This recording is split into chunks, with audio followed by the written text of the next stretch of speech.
Everybody, welcome to MUSE TV. We have a very special guest today, Coronel, a good friend of ours from Call of Duty, Black Ops, Cold War.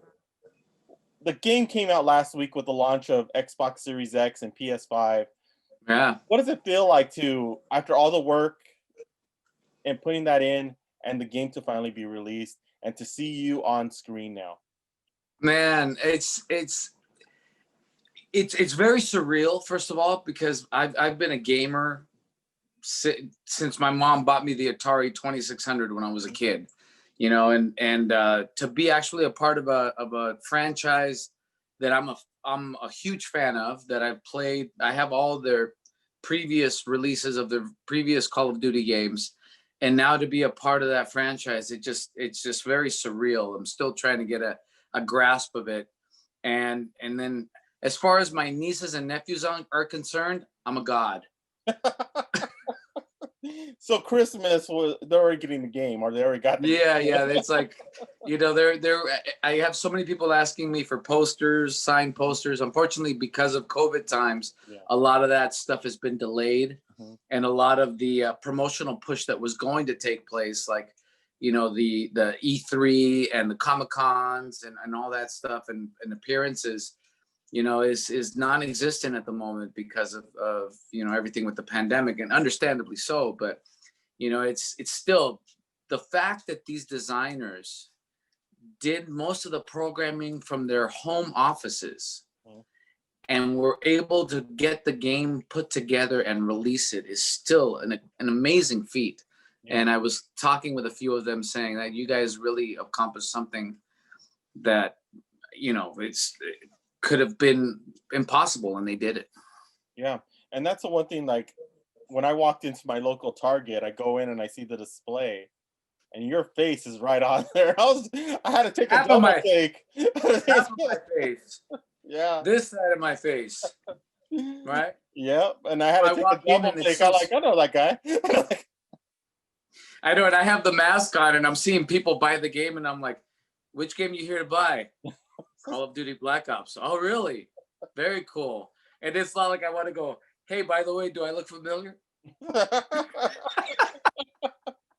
So you did you were in the recording booth, was it about 2 years ago on the game? No, actually, was it January? Oh, in January. I worked on the game December of 2019 to January of 2020. Wow. Of 2020. And then shortly thereafter, obviously, the lockdown happened. But yeah, it was latter part of last year, early part of this year, and they turned it around real quick. Yeah, that is a quick turnaround, because you usually hear about a 2-year prior to a release when they do the audio and everything, and then they built it into the game. What was it like to voice over for this game? Because there's a lot of different interactions, a lot of different situations within the video game. What was it like to do those voicing? Well, there's 3 components to the game. There's the campaign, which is, I love to play the campaign because I love a story. I love to follow it in the sense of like beginning to end, as in a movie, in a TV show. So the campaign takes you through different missions that you complete, ultimately finishing the story. Then there's the multiplayer, where you go online and you team up with people online and you fight other teams. And then there's the zombie version. My character is portrayed in the multiplayer and the zombie version. I'm not in the campaign. The campaign was something that was shot almost 2 years ago.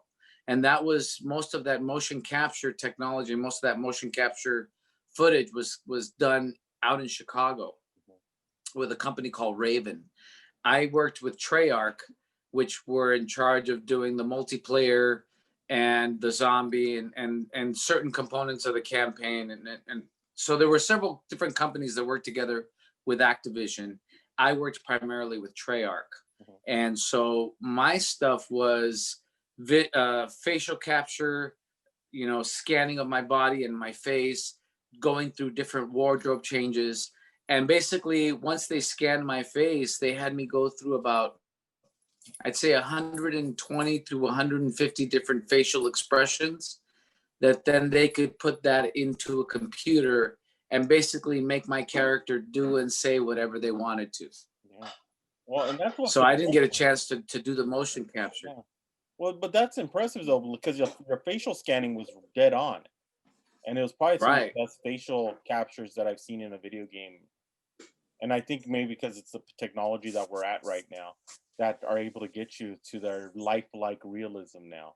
So Isn't that that's pretty crazy? It's cool. amazing. Yeah. And then I saw your. I did it. Well, oh, continue, Go ahead. continue.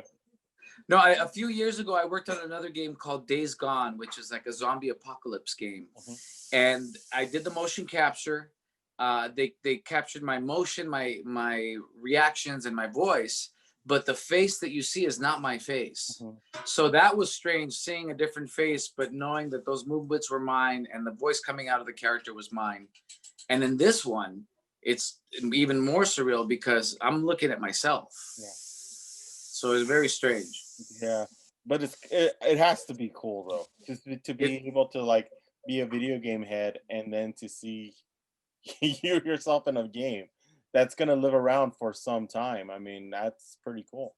Right, and there's more coming.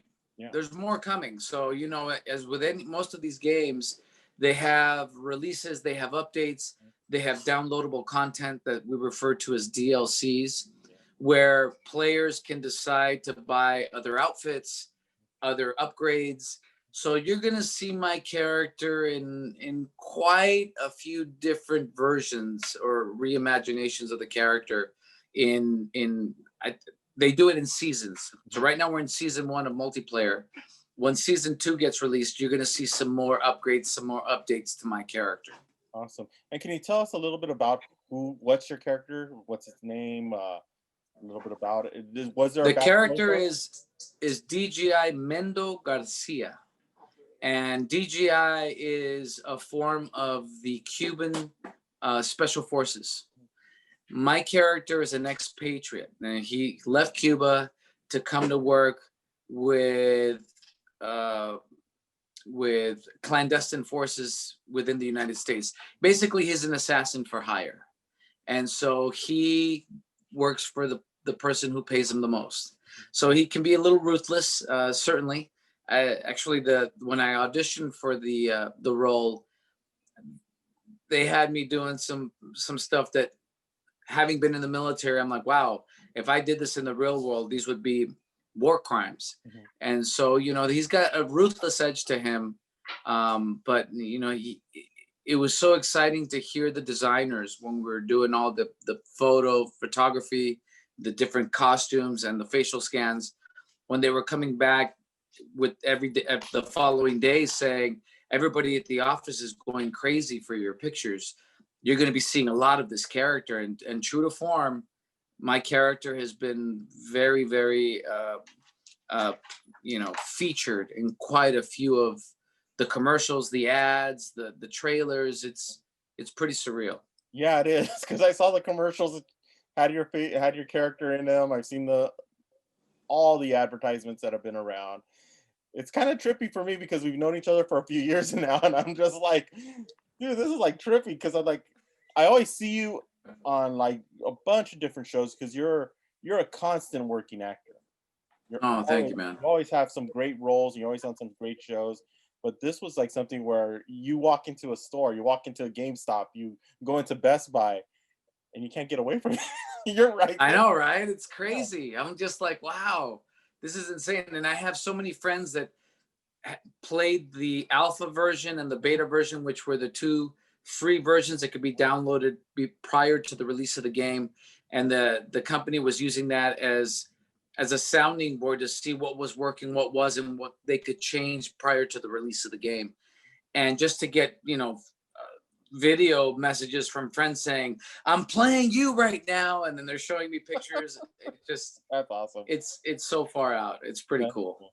That's cool. So Al, what else do you have coming up next? What anything you could talk about? Anything Oh in the works? man, it's just it's as you know, with this pandemic, Mhm. the old world of us going into a casting office and auditioning in person is non-existent right now. So it's been a lot of, my wife and I have been busy helping each other with self tapes, auditioning for this project and that project, and signing a significant amount of NDAs, unfortunately. So there's things in the Mhm. pipeline, but unfortunately, because of NDAs and all these obvious non-disclosures, it's stuff that I'm excited when I'm able to talk about. But there's definitely stuff coming down the Cool. pipe. Cool. Well, we're looking forward to it. We're looking forward to seeing more of you outside of the video game realm into the real life, not in the digital realm. But thank you I so know, much right? for being a part of this, being on Muse TV again, and we look forward to playing the game because I haven't been able to get my hands on a PS5 yet or an Xbox, Same. so I It's can't like, play it. Like if I want to play the game, I want to play it on the best quality possible. So I haven't been able to get it in my hands yet, but I'm looking forward to it because of course I'm going to play it. I got to play my friend's character, so there you go. and everybody's like, "Oh, so how do you like the PS5?" I'm like, "I don't have a PS5." What, they didn't give you one? I'm like, I wish. But It's, yeah, I yeah, myself have tried to get my hands on one, and it's like the golden ticket to yeah. the Willy Wonka and the Charlie Chocolate Factory, trying to find that PS5 that's out there available. Exactly. Exactly. And that's the thing. It's like I'd rather get the paycheck than the PS5. I could get a PS5 on my own. So there you go. Right, right, right. I want to, yeah, it's so I want to buy for Christmas. I want to buy a couple of the video game copies and give them out to friends that I know are gamers, because there's quite a few out there. But I think most of them can't wait that long, and I have a lot of friends that are going out and buying the game in both PS4 and PS5 versions. So I think I'll be too late to the game by the time Christmas comes around to give them a copy. Exactly. I But can sign their copy. At least I can do that. exactly. And that'll be worth a lot of money because you and Keanu Reeves are probably the most seen i- people in the video game right now with him in Cyberpunk. Oh, isn't that crazy? Yeah. It's so insane. I mean, I I was told by a producer. I worked on a TV show. The last thing that I actually worked on was LA's Finest with Jessica Alba and Gabrielle Union. I shadow directed one of the directors, and then I ended up working on the very next episode. And I had already found out that I was going to be working on Call of Duty, and the producer, I told him, and the producer said, "You're what? Working on Call of Duty?" I said, "Yeah." He goes, "I'm the biggest gamer, man. Like that's my next game. I can't wait for it to come out." He said, "But you know what? He's as a writer, he's also part of the Writers Guild." He said, "When I went to the Writers Guild, I went into the room where all the scripts for TVs and movies are. And a script for a TV show might be yay thick, one for a movie yay thick." He walked into the room where they have all the scripts for video games. He said they're catalogs. He's like, each game has to cover anywhere between 23 to 24 hours worth of story time and play time. Mhm. And so he said that the most popular game will make more than the biggest blockbuster Yeah, movie over the course of its lifetime. And it's crazy to think about that. exactly. It sure is. So how could people find you here on Muse, follow your career? You can find me on Twitter at Al Coronel, on FaceTime, on Facebook at Al Coronel, and on Instagram at Al Coronel. And Yeah, you don't that's want to give out that Coronel. you don't want to give out that FaceTime. Then you're gonna have a bunch of people calling you asking you, "Hey, what do you know about this? I can't get out of this situation. Do you know a way out of it?" I know, right? I know people asking me for cheat codes and whatnot. Well, I'm like, I have no idea. I only do the voice. I don't get codes. Right, right. I don't get codes. I don't get any insights. Mhm. And they're so secretive that there's still stuff that is presented to me on a daily basis. I will get a message from one of the designers or somebody at Treyarch saying, "Oh, by the way, this is about to drop," and I'll get it like an hour before it drops, and I'll be like, "Oh my god!" And then it drops, and I'm just it's still a constant wave. It's never ending, and it's always giving. Yeah, exactly. Which is so great. It's always great to see you doing so well in this business, and we Oh, look forward to likewise, man. we look forward to talking with you soon. Yeah, anytime, man. Definitely. Anytime, I'm here for you. Thank you so much.